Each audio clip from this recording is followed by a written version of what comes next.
वित्तीय नियोजन को निर्धारित करने वाले घटक किसी भी व्यवसाय की स्थापना एवं उसके विस्तार एवं विकास में कुशल वित्तीय नियोजन का एक अलग ही महत्वपूर्ण योगदान होता है।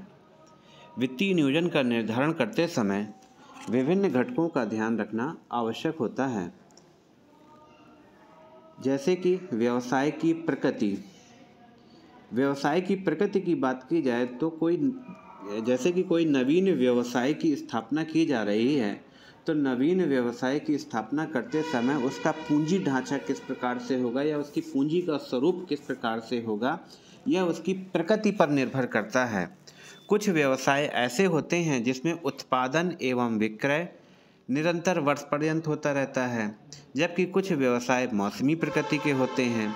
अतः पूंजी ढांचा इस प्रकार तैयार करना चाहिए कि मौसम के अनुसार पूंजी की आवश्यकता का आयोजन किया जा सके और पूंजी के दीर्घकालीन साधनों के बजाय पूंजी के अल्पकालीन साधनों को अधिक महत्व ऐसी दशा में दिया जाए।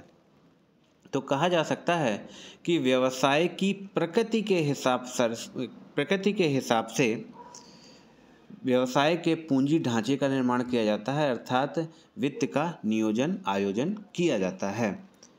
दूसरा पॉइंट है व्यवसाय की स्थिति एवं आकार। व्यवसाय के आकार पर पूंजी की मात्रा निर्भर करती है। जैसे कि छोटे आकार वाले व्यवसाय में कम पूंजी की आवश्यकता होती है, जबकि बड़े आकार वाले व्यवसाय में अधिक पूंजी की आवश्यकता होती है। अच्छी साख एवं अच्छे संगठन वाले व्यवसाय को आसानी से वित्तीय साधन उपलब्ध हो जाते हैं, जबकि नए व्यवसाय के लिए वित्तीय साधन एकत्रित करना एक कठिन कार्य होता है। तीसरा पॉइंट है जोखिम की मात्रा। व्यवसाय की अनिश्चितता व जोखिम भी वित्तीय नियोजन के प्रारूप को प्रभावित करती है। अधिक जोखिम वाले व्यवसाय स्वामी पूंजी पर अधिक आश्रित रहते हैं, जबकि कम जोखिम वाले व्यवसाय ऋण पूंजी पर निर्भर करते हैं। चौथा पॉइंट है पूंजी की लागत। पूंजी ढांचे के निर्माण में पूंजी की लागत पर विचार करना बहुत आवश्यक होता है। पूंजी के सभी साधनों की लागत एक समान नहीं होती है।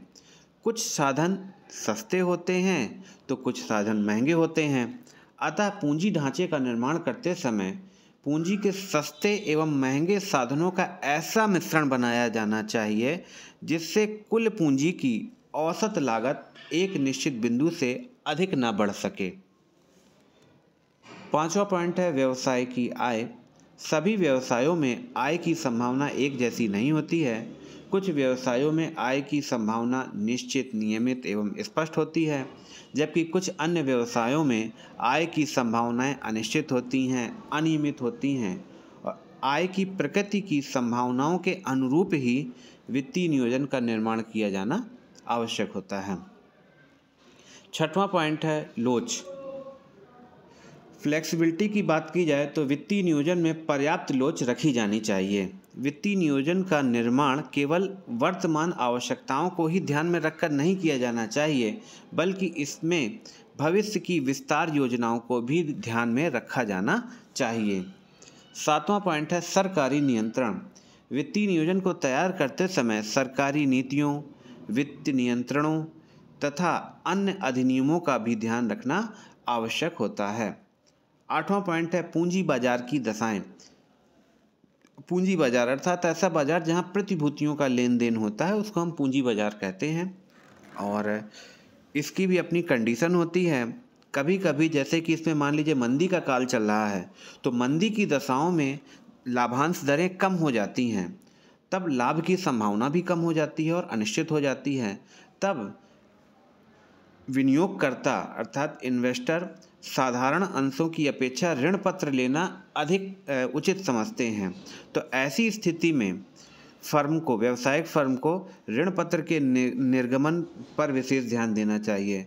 जबकि तेजी के काल में जब लाभ की संभावनाएं बढ़ रही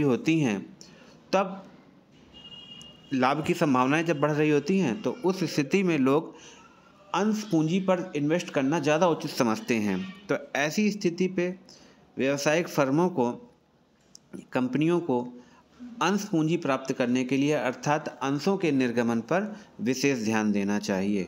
तो कहा जा सकता है कि पूंजी बाजार की दशाएं भी वित्तीय नियोजन को प्रत्यक्ष रूप से प्रभावित करती हैं।